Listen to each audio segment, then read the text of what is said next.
జై భీమ్ అనే నినాదం 1000 ఫిరంగుల కంటే పదునైనదని మీరు గుర్తించాలి. అందుకే జై భీమ్, జై భీమ్, జై భీమ్ అంటే ఒక విప్లవం, జై భీమ్ అంటే రాజకీయ వాటా, జై భీమ్ అంటే సామాజిక న్యాయం, జై భీమ్ అంటే ఆర్థిక వాటా, సర్వ రంగాల్లో సామాజిక న్యాయం.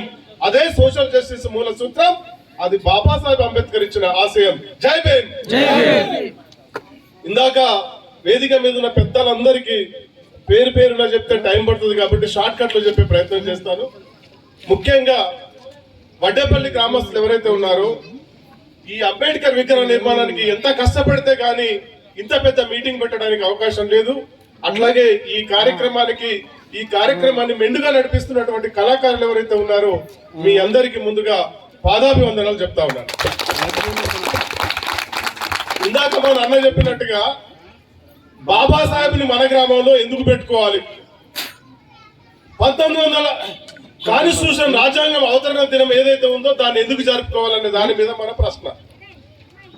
మరి స్వాతంత్రం వచ్చి 75 సంవత్సరాలు అవుతున్నా కూడా మన బతుకులు ఎందుకు మారలేదు? ఎక్కడ తాళం ఉంది? తాళాన్ని నింపే ప్రయత్నం ఎట్లా చేయాలనేదే ప్రశ్న. అదే అంబేద్కర్ సిద్ధాంతం. ఇంతకు ముందుగా కాన్స్టిట్యూషన్ రాకంటే ముందు అన్న చెప్పిన దాన్ని రిలేటెడ్ గా నేను కొంచెం మాట్లాడే ప్రయత్నం చేస్తాను. రాజ్యాంగం రాకంటే ముందు భారతదేశంలో ఇంకొక రాజ్యాంగం నడుస్తా ఉంది. అది ఏం రాజ్యాంగం? మనుధర్మం అనే రాజ్యాంగం నడుస్తా ఉంది. ఈ మనుధర్మం బాబాసాహెబ్ సిద్ధాంతానికి మనుధర్మ సిద్ధాంతానికి తేడా తెలుసుకోకుండా మనము రాజ్యాధికారాన్ని హస్తగతం చేసుకోలేము. సమాజంలో సమాజ ప్రగతిలో మనకు వాట రాదు, ఆర్థిక ప్రగతిలో వాట లేదు, ఏ రంగంలో కూడా మనకు వాట రాదు. కాబట్టి రాజ్యాంగం ముందు మన ఇంట్లో ఉండాల్సింది ఏ గ్రంథం కాదు. ఏమైనా గ్రంథాలు ఉంటే కొద్దిసేపు పక్కన పెట్టి ముందు రాజ్యాంగం ఏదైతే ఉందో దాన్ని చదువుకుంటే రాజ్యాధికారంలో వాట వస్తుంది. వాట వస్తేనే మన సమస్యలు పరిష్కారం అయితే అని చెప్పిన బాబాసాహెబ్ అంబేద్కర్ రాజకీయ అధికారాన్ని దేంతో పోల్చాడు? మాస్టర్ కీ అని చెప్పాడు. దయచేసి ఈ మాస్టర్ కీని మీరు అర్థం చేసుకోకపోతే, బాబాసాహెబ్ ఇచ్చిన సిద్ధాంతాన్ని అర్థం చేసుకోకపోతే ఇంకా 100 సంవత్సరాలు కూడా మనం ఇట్లాగే వెనుకబడి ఉంటాం. కాబట్టే ప్రతి గ్రామంలో ఏరి కోరి ఏ గ్రామంలో అయినా బాబాసాహెబ్ అంబేద్కర్ విగ్రహం లేకపోతే బాబాసాహెబ్ విగ్రహం పెట్టి మన మహనీయులైన మహాత్మా జ్యోతిరావు పూలే, సాహు మహారాజు, నారాయణ గురు, కాన్సీరాము మహనీయులందరి విగ్రహాలు కూడా పెట్టాల్సిన డ్యూటీ అంబేద్కర్ వారసుల పైన ఉంది. కులాలతో సంబంధం లేదు. దయచేసి మీరు మాట మాట్లాడితే నాకు ఇబ్బందికరమైన విషయం ఏంటంటే, మాట మాట్లాడితే దళిత లీడరు, మాదిగ లీడరు, మాల లీడరు, కమ్మ leader, Kummar leader, Reddy leader అని చెప్తున్నారు. దయచేసి మీరు సమాజంలో ఉన్న అసమానతల మీద యుద్ధం చేస్తున్నారు. సమాజంలో జరిగిన అన్యాయాల మీద యుద్ధం చేస్తున్నారు. మీరు పొరపాటున కూడా ఈ వేదిక మీద ఉన్న వాళ్ళందరూ కూడా ఎవరు కూడా ప్రజా ఉద్యమ లీడర్లు, బాబాసాహెబ్ అంబేద్కర్ లీడర్లు తప్ప మాల, మాదిగ, కుమ్మరి, చాకలి, మంగలి ఏ కులానికి సంబంధించిన లీడర్లు కాలేదనేది ఆత్మస్థైర్యాన్ని పెంచుకోండి. మీకు ఎందుకయ్యా వెనక్కి వెళ్ళిపోతా ఉన్నారు?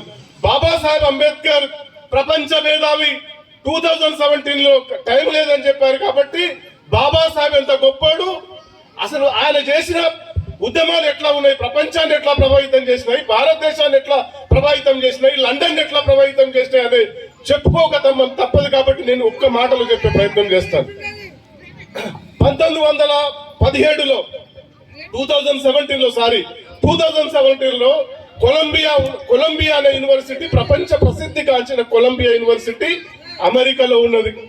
వాడు ఒక చర్చ చేస్తా ఉన్నాడు. తెల్లవారితే మమ్మీ డే, తెల్లవారితే లవ్ డే, తెల్లవారితే అంకుల్ డే, తెల్లవారితే ఇంకో డే, అన్ని డేలు ఉన్నాయి. ప్రపంచంలో యూనివర్సల్ నాలెడ్జ్ డే లేదు. అంటే ప్రపంచ మేధావులకు సంబంధించిన నాలెడ్జ్ డే లేదు. కాబట్టి దీన్ని భర్తీ చేయడానికి కొలంబియా యూనివర్సిటీ ప్రొఫెసర్స్ అందరూ కూర్చొని ఒక చర్చ మొదలు పెట్టారు. మరి ఈ మేధావి డేని భర్తీ చేయాలి, ప్రపంచ మేధావి ఎవరైతే ఉన్నారో ఆ మేధావి దినాన్ని భర్తీ చేయాలి. కాబట్టి ప్రపంచంలో ఉన్న మొత్తం మేధావులందరినీ, వాళ్ళ చరిత్రని, వాళ్ళు చేసిన పోరాటాలని, వాళ్ళ యుద్ధ నీతిని మొత్తం అమెరికా తీసుకుపోవడం జరిగింది. భారతదేశం నుండి 125 మంది, ఇందాక అన్న చెప్పినట్టుగా 125 మంది పోరాట యోధుల్ని, గొప్ప పోరాటాలు అని చెప్పుకునే పోరాట యోధుల్ని కూడా తీసుకెళ్లి అంబేద్కర్ తో పాటు ప్రపంచంలో ఉన్న మొత్తం మహనీయులు తీసుకెళ్లి అక్కడ చర్చ మొదలు పెట్టండు. మొత్తం ప్రపంచవ్యాప్తంగా 10,000 మేధావుల్ని ఏరికోవడం జరిగింది. ఎంతమంది? 10,000 పైచిలకు మేధావుల్ని ఏరడం జరిగింది. అక్కడ 10,000 నుండి 900కు తీసుకొచ్చారు, బాబాసాహెబ్ అందులోనే ఉన్నాడు. 800కు తీసుకొచ్చారు, బాబాసాహెబ్ అందులో ఉన్నారు. 700కు తీసుకొచ్చారు, చివరికి 100 తీసుకొచ్చారు. 100లో 1వ నంబర్ మిగిలిన మహనీయుడు ఎవరంటే బాబాసాహెబ్ అంబేద్కర్. జోహార్ జోహార్ జోహార్ జోహార్. అది బాబాసాహెబ్ చరిత్ర, బాబాసాహెబ్ చరిష్మా.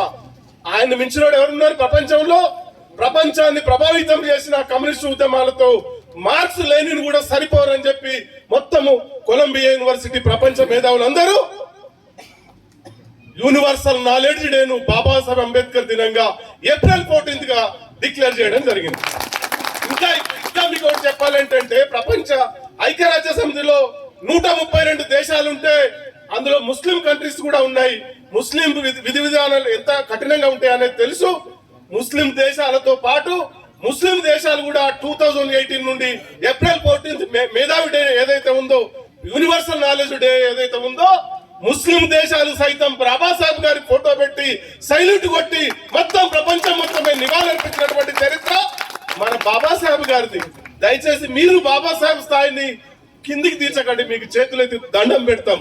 బాబాసాహెబ్ ఇజం అర్థం చేసుకోకుండా, బాబాసాహెబ్ మానవతా విధానం అర్థం చేసుకోకుండా మా దళితుల కోసం పోరాటాలు చేశాడు, మా బహుజనుల కోసం చేయలేదు. ఆయన మొత్తం భారతదేశంతో పాటు ప్రపంచాన్ని ఎట్లా విముక్తి చేయాలనే సిద్ధాంతాన్ని కనుగొన్న వ్యక్తి బాబాసాహెబ్ అంబేద్కర్. అటువంటి వ్యక్తి స్థాయిని తగ్గించి మీరు మాట్లాడితే మన ఉద్యమానికి బాబాసాహెబ్ అంబేద్కర్ స్ఫూర్తికి విరుద్ధంగా పనిచేసిన వాళ్ళం అవుతాం. కాబట్టి ఎప్పుడు కూడా పొరపాటున బాబాసాహెబ్ అంబేద్కర్ యూనివర్సల్ మేధావిగా, ఇంటలెక్చువల్ గా ఐడెంటిఫై అయిన తర్వాత బాబాసాహెబ్ ఉద్యమంలో పనిచేసే వాళ్ళు మాల లీడర్ అవుతాడా? చాచా తప్పు. మాదిగ లీడర్ అవుతాడా? చాచా తప్పు. సాకల్ లీడర్ అవుతారా? గౌడ లీడర్ అవుతారా? మున్నూరు కాపు లీడర్ అవుతారా? రెడ్డి లీడర్ అవుతారా? తప్పు. బాబాసాహెబ్ ని యూనివర్సల్ ఒక మేధావిగానే చూడండి, అప్పుడు ఆయన శక్తి సామర్థ్యాలు మీకు అర్థమైతాయి. మీకు అర్థమైతే నేను ఒకటే చెప్తున్నాను, మా పిల్లలకి ఇక్కడ వచ్చిన చాలా కుటుంబాలకి వర్ణ వ్యవస్థ, బాబాసాహెబ్ కాన్స్టిట్యూషన్ రాజ్యాంగం రాయకంటే ముందు ఇక్కడ ఒక వ్యవస్థ పనిచేస్తుందని చెప్పాం కదా, ఆ వ్యవస్థ ప్రకారం మన పరిస్థితి ఎట్లా ఉండేది నేను 2 మాటల్లో చెప్పి నా ప్రసంగాన్ని ముగిస్తాను. ఎందుకంటే గత చరిత్రను తెలుసుకోకుండా భవిష్యత్ చరిత్ర నిర్మించలేవు, రాజ్యాధికారాన్ని చేరుకోలేవు. కాబట్టి చరిత్రను తెలుసుకొని అక్కడ ఎక్కడెక్కడ మిస్టేక్ జరిగింది ఆ మిస్టేక్ ను సరి చేస్తేనే రాజ్యాధికారం మనకు వస్తుంది. ఒకవేళ ఎమోషనల్ గా రాజ్యాధికారం వచ్చినా అది నిలబడదు. ఇది చరిత్ర, ప్రపంచ చరిత్రలో చాలా గుణపాఠాలు నేర్చుకొని ఉన్నాం. కాబట్టి బాబాసాహెబ్ వారసులు ఒక్కసారి అధికారంలోకి వచ్చిన తర్వాత 100 సంవత్సరాలు కూడా చెక్కు చెదరకుండా పరిపాలన చేస్తే ప్రపంచానికి రోల్ మోడల్ గా బాబాసాహెబ్ మిగులుతాడు, భారతదేశంలోని రాజ్య పరిపాలన మిగులుతుంది అనే సత్యాన్ని మీరు అందరూ తెలుసుకోవాల్సిన అవసరం. ఇంకా 2 మాటలు. కాన్స్టిట్యూషన్ కంటే ముందు, రాజ్యాంగం కంటే ముందు మన భారతదేశంలో మనుధర్మం అనే ఒక వ్యవస్థ, ఒక రాజ్యాంగం నడుస్తున్నది. క్రిస్టియన్ లో పాత నిబంధన, కొత్త నిబంధన, బైబిల్ ఎట్లా ఉందో మనకు కూడా 2 రాజ్యాంగాలు ఉన్నాయి. అంతకుముందు మనుధర్మ రాజ్యాంగం ఉంది, తర్వాత కాన్స్టిట్యూషన్ బాబాసాహెబ్ రాసిన రాజ్యాంగం ఉంది. ఈ రాజ్యాంగానికి ఆ రాజ్యాంగానికి తేడా ఏంటి? ఆ తేడా తెలుసుకోకపోతేనే మనం నష్టపోతాం. కాబట్టి ఆ తేడాను తెలుసుకోవాలి. ఒక ఎస్సీలు, బీసీలు, మైనార్టీలు కాదు, భారతదేశంలో పుట్టిన ప్రతి పౌరుడు రాజ్యాంగాన్ని చదివితే రాజ్యాంగం కూడా విలువలేంటి, ఏ విలువల మీద ఆ రాజ్యాంగం నిర్మాణం అయింది అనేది తెలియడానికి అవకాశాలు ఉన్నాయి. నేనేం చెప్తున్నానంటే, మనుధర్మంలో ఒక వ్యవస్థ ఉంది. పొరపాటున కూడా అన్నగారు చెప్పినట్టు బ్రాహ్మణ క్షత్ర వైశ్యుడు ఎవడైతే ఉన్నారో ఈ ముగ్గురికి పాలించే హక్కు, వ్యాపారం చేసుకునే హక్కు, మరి పూజా పునస్కారాలు చేసుకునే హక్కు 3 వర్గాలకు ఇచ్చారు. 3 వర్గాలు అంటే బ్రాహ్మణ, క్షత్రియ, వైశ్య. మరి శూద్రులు, అతిశూద్రులు. శూద్రులు అంటే 3700 కులాలు ఉన్నాయి. కుమ్మరి, కమ్మరి, చాకలి, మంగలి, బ్యాక్ క్యాస్ట్ ఏవైతే ఉన్నాయో భారతదేశ వ్యాప్తంగా ఈ 3700 కులాలు కూడా శూద్ర కులాలు. అతిశూద్రులు అంటే దళితులు, మాలలు, మాదిగలు, అస్పృశ్యులు, అంటరాని వాళ్ళు, వీళ్ళ పంచములు, వీళ్ళంతా కూడా దళితులు అని అర్థం. ఈ వ్యవస్థ ఎట్లా చెప్తుందంటే పొరపాటున కూడా మహాత్మా జ్యోతిరావు పూలే గురించి మీ అందరికీ తెలుసా? ఒక సంఘటన చెప్పి నేను ముగిస్తాను. మహాత్మా జ్యోతిరావు పూలే క్రిస్టియన్ మిషనరీలో చదువుకొని తన దోస్తు అయినటువంటి, తన మిత్రుడైనటువంటి ఒక బ్రాహ్మణ మిత్రుడి పెళ్లిలో మంచిగా ఈయన కూడా పంచ కట్టుకొని వెళ్తా ఉంటాడు. మరి ప్రస్తుతానికి ఏమైతుంది, బీసీల వేషధారణ ఎట్లా ఉంటుంది, నిన్న మొన్న మారింది.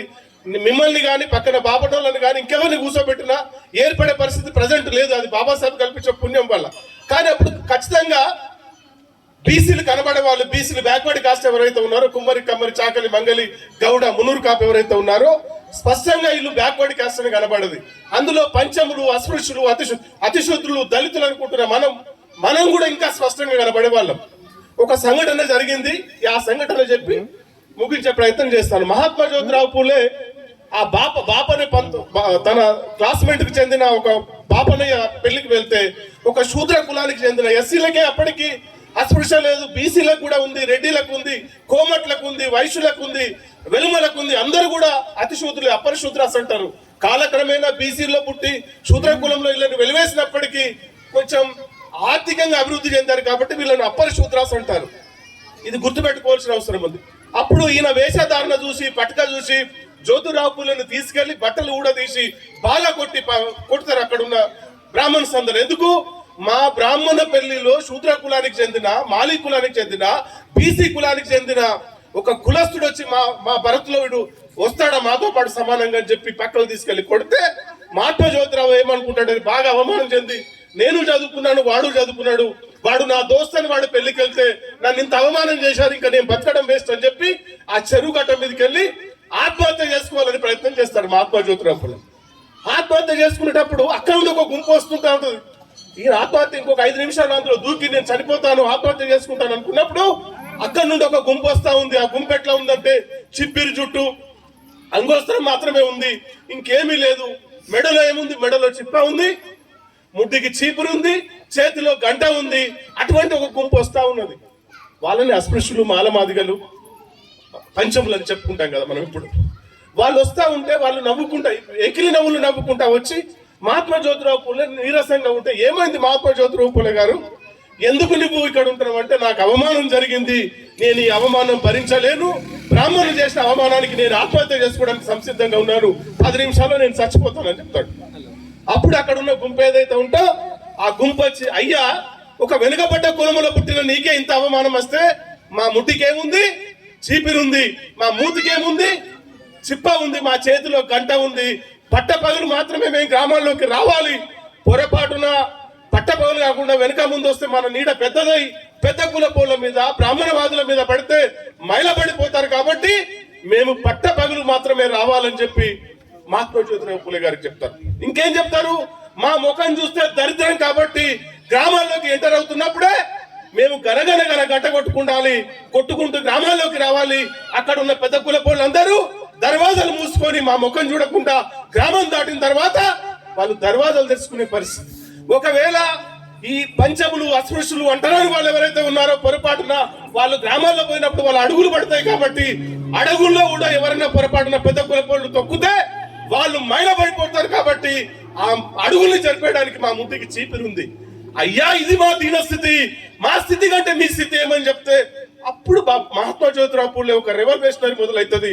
అప్పుడే ఆయన మహాత్మా జ్యోతిరావు పూలే ఏమని శపథం చేశాడంటే, ఇప్పటి వరకు సమాజంలో పుట్టిన శూద్రులకే ఇటువంటి కష్టాలు ఉన్నాయి అనుకున్నాను, శూద్రులకే అంటరాని తనము, అస్పృశ్యత, అణచివేత, దోపిడీ అన్ని ఉన్నాయి అనుకున్నాను, మాకంటే 200 రెట్లు ఈ అస్పృశ్యులకు ఉన్నాయి కాబట్టి ఇక నుండి నా జీవితం అంతా ఈ అస్పృశ్యులకు, భారతదేశంలోని ఎస్సీ, ఎస్టీ, బీసీ, మైనార్టీలకు, శూద్రులకు, అతిశూద్రులకు, పేదల కోసం నేను యుద్ధం చేస్తానని ప్రకటించి యుద్ధం ప్రకటించిన చరిత్ర భారతదేశంలో మహాత్మా జ్యోతిరావు పూలేకు ఉంది. ఇది మన చరిత్ర. ఒక్కొక్క మహనీయుడి చరిత్ర చెప్పుకుంటా పోతే ఇక్కడ 1 రోజు సరిపోదు, 2 రోజులు సరిపోదు, వారం రోజులు శిక్షణ శిబిరాలు పెట్టుకుంటే శివాజీకి ఎంత అన్యాయం జరిగింది, సాహు మహారాజ్కి ఎంత అన్యాయం జరిగింది, కాన్సీరామ్కి ఎంత అన్యాయం జరిగింది, అంబేద్కర్కి ఎంత అన్యాయం జరిగింది, ఎట్లా హత్య చేయించబడ్డారు మన వాళ్ళు మహనీయులందరూ. సహజ మరణాలు మహనీయులు అవి కావు. అది ఫస్ట్ మీరు అర్థం చేసుకోవాలి. ఇప్పటి వరకు చనిపోయిన మహనీయులంతా కుట్రపూరితంగా చంపేశారు. ఆ చరిత్రను ఇప్పుడే మనం బయటికి తీస్తున్నాం కాబట్టి మనం చేయాల్సిందల్లా ఒక్కటే, మనము రాజ్యాధికారాన్ని హస్తగతం చేసుకోకుండా బాబాసాహెబ్ చెప్పినటువంటి సిస్టమ్ ఏదైతే ఉందో నీ తలరాతలు మారవు. అందుకే మీరు ఒక్కటి గమనించాలి, మన వడ్డేపల్లి గ్రామస్తులు, మేధావులు ఎవరైతే ఉన్నారో బాబాసాహెబ్ సిద్ధాంతం ఉన్నా, మహనీయుల సిద్ధాంతం ఉన్నా, జ్యోతిరావు పూలే సిద్ధాంతం ఉన్నా, కాంచీరామ్ సిద్ధాంతం ఉన్నా పార్టీ ఏదైతే ఉందో దానికి మాత్రమే ఓటేయాలి. మీరు పొరపాటున వేరే వాటికి ఓటేస్తే మిమ్మల్ని మీరు అంచివేస్తే గురి చేసుకున్నట్టు మన సమాజాన్ని మీరు తప్పుదారి పట్టిస్తున్నట్టు అవుతుంది. మీరు చూసుకోండి, ఇక్కడ పార్టీ గురించి మాట్లాడుతున్న తప్పు కనుకోదు. ఇండియన్ నేషనల్ కాంగ్రెస్ పార్టీ ఏ సిద్ధాంతం ఉన్నది? ఆ సిద్ధాంతంలో పూలే ఉన్నాడా, అంబేద్కర్ ఉన్నాడా, కాన్సీరామ్ ఉన్నారా, ఇంకెవరున్నారు చెప్పండి? సాహు మహారాజ్ ఉన్నారా, నారాయణ గురు ఉన్నారా, చార్వాకులు ఉన్నారా, లోకయాతులు ఉన్నారా, బుద్ధుడు ఉన్నాడా? తెలుసుకోవాల్సిన అవసరం మన బుర్రకెక్కాలి. ఇంకా రెండవసారికి వస్తే బీజేపీ ఏ సిద్ధాంతం మీద ఉంది? మతోన్మాద సిద్ధాంతం మీద ఉంది. అక్కడ పూలే ఉన్నాడా, అంబేద్కర్ ఉన్నాడా, కాన్సీరామ్ ఉన్నాడా? లేడు. ఈ రెండు అగ్రకుల పార్టీలు కూడా ఎక్కడ కూడా జైభీమి చెప్పదు. ఎప్పుడు మన మహనీయుల గురించి పొరపాటును కూడా మాట వరుసకు మాట్లాడదు. తెలంగాణకు వస్తే టిఆర్ఎస్ ఏ సిద్ధాంతం ఉంది? వెలుమల సిద్ధాంతం ఉంది తప్ప, వెలుమల ల్యాబింగ్ ఉంది తప్ప బహుజనుల ల్యాబింగ్ లేదు. అక్కడ పూలే అంబేద్కర్ లేడు. మన మహనీయులు ఎవ్వరు లేరు. మన మహనీయులు ఉన్నదల్లా ఏకైక పార్టీ బహుజన్ సమాజ్ పార్టీ, తర్వాత ఆర్పిఐ. ఎక్కడైనా బహుజన్ సమాజ్ పార్టీ లేకపోతే ఆర్పిఐకి చేయండి. బహుజన్ సమాజ్ పార్టీ ఉన్న చోట బహుజన్ సమాజ్ పార్టీకి వెళ్ళి ఇందాకనే ఏనుగు అంబారెక్కి అన్న రాజ్యాధికారానికి సిద్ధం కండి. అక్కడ వెళ్తే తప్ప మన బతుకులు వారమని చెప్పారు. దానికి మనం అందరం ఏకీభవించి భవిష్యత్తులో అంబేద్కర్ పూలే వారసులమైన మనం, మీరు ఒకటే నీతి తెలుసుకోవాలి. మన రిజర్వేషన్ దెబ్బ కొట్టడానికి 10% రిజర్వేషన్ తీసుకొచ్చారు. అంతకుముందు 33% కాంగ్రెస్ వాళ్ళు రిజర్వేషన్, మహిళా రిజర్వేషన్ తీసుకొస్తే ఇప్పుడున్న బీజేపీ 10% రిజర్వేషన్ తీసుకొచ్చి మన బీసీల, ఎస్సీల, ఎస్టీల, మైనార్టీల హక్కుల్ని కాల రాస్తుంది. అంటే మనం కొన్ని డిమాండ్స్ చాలా సంవత్సరాల నుండి చేస్తున్నాం. ఆ డిమాండ్స్ వాళ్ళని ఎత్తికెక్కవు. కానీ ఏ ఉద్యమం చేయకుండా, ఏ పోరాటం చేయకుండా 24 గంటల్లో బిల్లు పాస్ చేసి మన రిజర్వేషన్ దెబ్బ కొట్టడానికి కుట్ర పనేది బీజేపీ. అంతకుముందు 33% పేరు మీద మహిళా రిజర్వేషన్ తీసుకొచ్చి మన అభ్యున్నతికి భంగం కలిగిస్తున్నటువంటి పార్టీ కాంగ్రెస్ పార్టీ. దయచేసి మనల్ని మీరు జాతీయంగా, భారతదేశంగా మీరు అబ్జర్వేషన్ చేయాలి.